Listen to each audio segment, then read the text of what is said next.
Greetings and welcome to KTW Ministries Weekly Devotional. My name is Pastor Ken. I am truly excited. I'm truly blessed. I'm truly honored to be with you today. Today's message is titled Double for Your Trouble. But before I send over to the message, I gotta give a shout out to our Facebook and Twitter fans. You know, we've been getting the tweets, we've been getting the prayer requests coming in on Facebook. We're lifting you up in prayers. We also want to thank you for praying for us. I want to thank our family, our friends for being of support, for praying, because we couldn't do what we do without you. So stay with us. The title is Double for Your Trouble. You're going to be blessed and inspired to take your life to new heights. You know, God's ways is higher than our ways. His thoughts are higher than our thoughts. There's many times that we have a plan and a purpose, our agenda. You know, at the beginning of this year, I was working 2 jobs. I was working my own business and then I was going into a part-time job.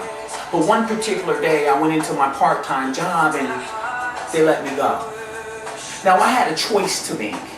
I could choose to fret or worry or be consumed about my financial situation, or I could have trusted God.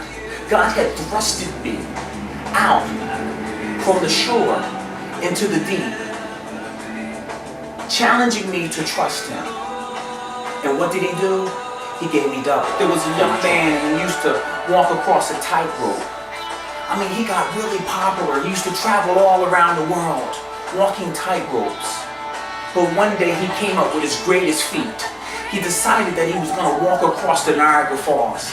The cameramen, the news stations, the media, the crowd was great in number. The man, he journeyed across the tightrope with the pole in his hands, and he made it to the other side. What he then did, he said, "Do you believe?" He was talking to the crowd. "Do you believe that I can walk across this barbed wire or this tightrope over the Niagara Falls with a wheelbarrow?" The crowd was like, "Yeah, we believe." He walked across and made it successfully to the other side. The crowd was going wild.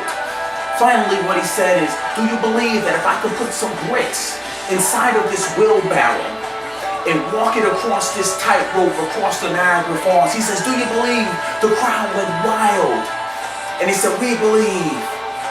The man successfully walked across the tightrope with the bricks inside of the wheelbarrow.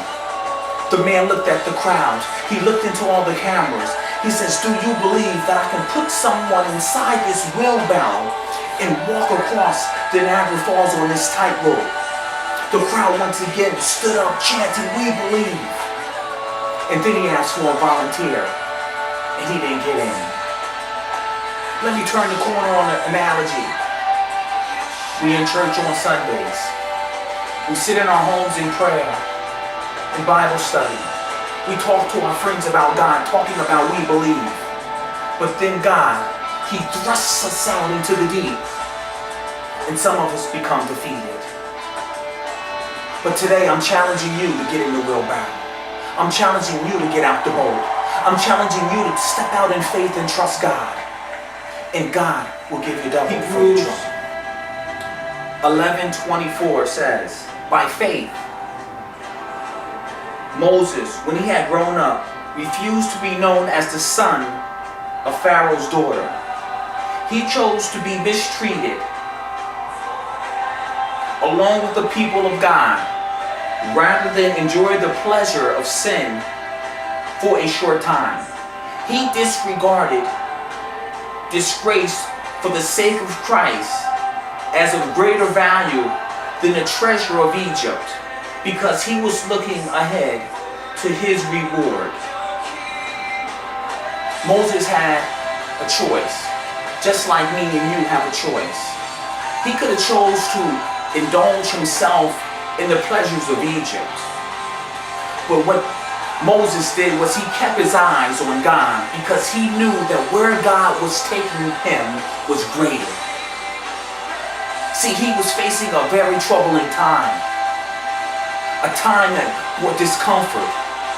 A time that brought uncertainty. But he knew in his heart that God had something great.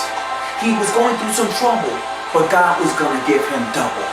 See, trust means place confidence, assurance, to place your well-being in the hands of God. I don't know what you're going through today. I don't know where you're at in your life or in your walk with God, what challenges you may be facing. But I need to let you know, if you keep your eyes focused on God, God will give you double for your trouble. So be encouraged, be blessed, stay focused, stay centered, because God has a reward in store for you.